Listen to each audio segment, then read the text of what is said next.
Hi everyone, my name is Chahat Guliani and I am pursuing Master of Management at Trent University.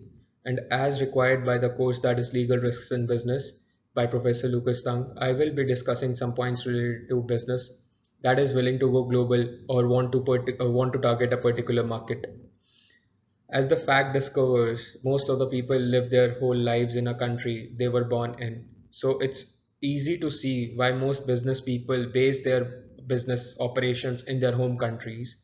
But there are good reasons to look around the world and see if they can go global or might if their business might be located somewhere else and can do wonders. The thing about starting a business in foreign countries in this day and age is that it doesn't have to be as difficult as it were in years past. Let's discuss some major points related to business. So today we'll be discussing following topics and see how a business has to adhere to that country's laws, followed by ease of doing business in a particular country, and then our major focus will be on business laws and taxes of Venezuelan market. Our agenda today would be mainly focused on legal responsibilities of a business.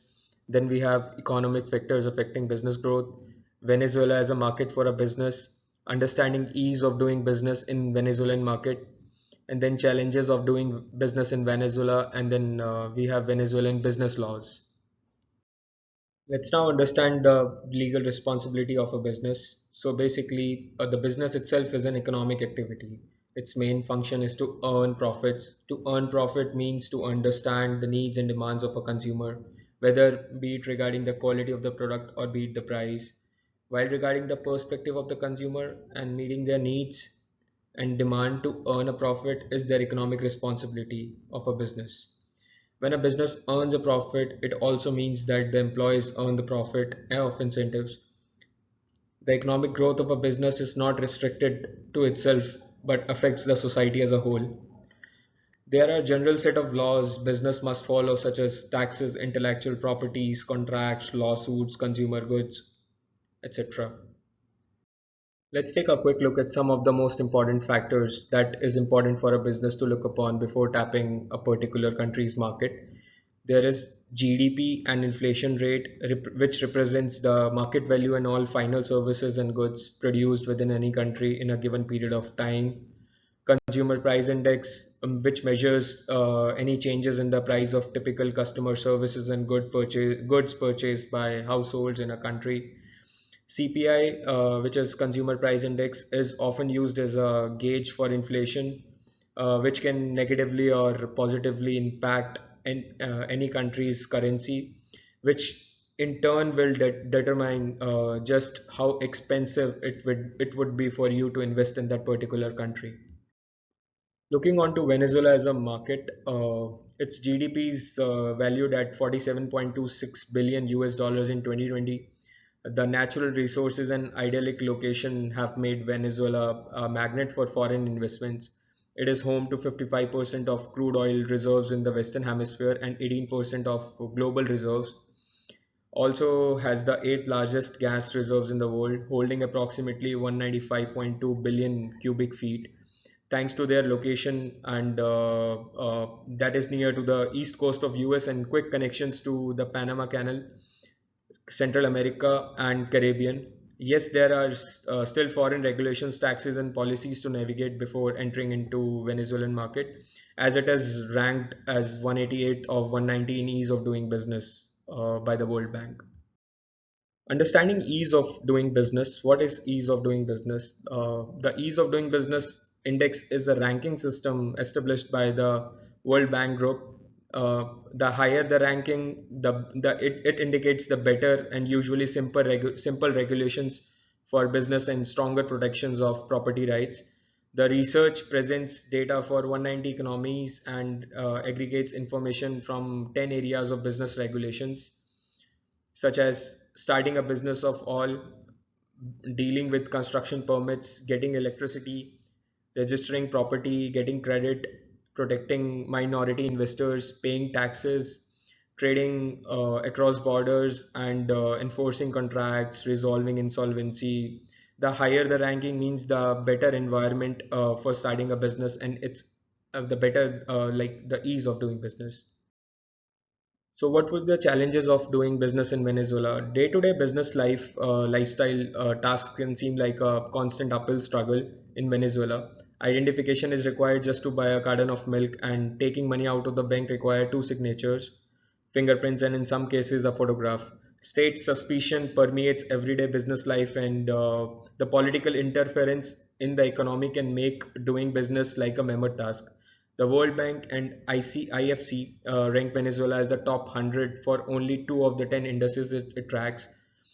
Compared to OECD average of 5 procedures and the Latin and Caribbean average of 9, there are 17 procedures to be completed when starting a business in Venezuela, an average of 144 days to complete, around 158 days and multiple inspections to get an electric connection. Then we have property registration process can take approximately 38 days, which is huge, hard to get credit from the banks. There are 17 procedures to be completed before starting a business, estimating 144 days to complete. Another challenges of doing business in Venezuela would be as it is under supervision of IMF and World Bank since a long time. Huge number of tax payments, which takes an average of 920 business hours, 49 days to export and 71 days to import, which is like costing double than other Latin American nations. The enforcing a contract can take 510 days, and resolving insolvency can take up to 4 years, which is a very long time.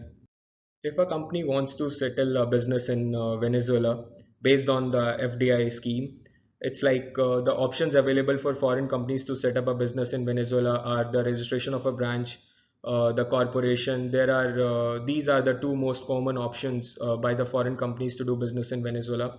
Then there is option of the limited liability partnership, the limited liability company, the stock limited, and the consortium. Foreign investments are regulated by Decree 2.095, which was amended on February 13, 1992. Following these regulations, all foreign investments are deemed approved, and they are only subject to registration with the appropriate agency, provided that they do not contravene any supervision of general applicability under Venezuelan legislation. The allowed proportion of foreign investment depends upon the sector in which the company is planning its activities, as there are some limited sectors reserved to national enterprises. Since 2006, the Venezuelan government has pursued a policy of assuming state control of strategic sectors in the economy or to promote national development. Such sectors include oil, power, metals, and mining, based on the Article 301, which gave equal rights to foreign and domestic investment, but based on Article 302, which reduced the rights of foreign investors in 2014, reserving petroleum, energy, mining, telecommunication, radio broadcasting, etc., towards state sponsored companies or per se the government. In 2017, Article 16 was amended as the annual plan to promote foreign productive investment will be created by the GBRV, which is Venezuelan government, which requires half of the board of the members of any Venezuelan company or any foreign companies trying to invest inside Venezuela should be Venezuelan nationals or resident. The 2017 amendment has also removed the authority of regulatory authority of Foreign Investment Currency Commission and National Center for Foreign Commerce.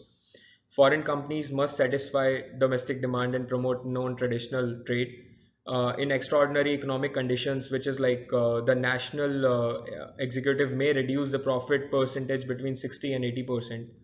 Foreign investors cannot participate in political debate. The law does mention the applications of fines for violating it statutes, but it does not describe how they would be levied. Another points to look upon is based on their tax laws, as it states foreign investors will have the right to remit abroad annually 100% of proven profits or dividends that come from their foreign investment in freely convertible currencies. The residents will pay taxes of any origin, whereas non-residents will be subject to tax on earnings caused or originated in Venezuela.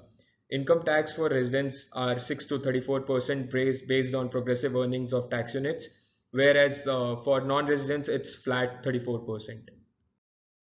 The corporate tax is around second highest in the world, which is 34%, and the capital gain tax is 1%. There's this another law, that is organic law of prevention, which is as high as 10%. A total of 99 taxes, which can take up to 920 business hours to complete for a company or an individual. Based on the tax norms and bizarre criteria set by the government of Venezuela, is leading it towards the hyperinflation. Not to forget the sanctions put by US government and history of Venezuelan people republic, when the GBRV nationalized more than 75 companies, including three US firms, focusing majorly on oil and natural resources sector in the past, and nationalizing every other sector back then, with crude price going down significantly during the incident, which is still putting hurdles in front of Venezuela people and government to overcome the hurdle. These laws and data has actually come from various trusted sources, as mentioned in the next slide, which includes the World Bank data and US government site. Thank you. These are some references which I have used to get some data and the information which I have put inside the video. Do have a look. And thanks for watching the video.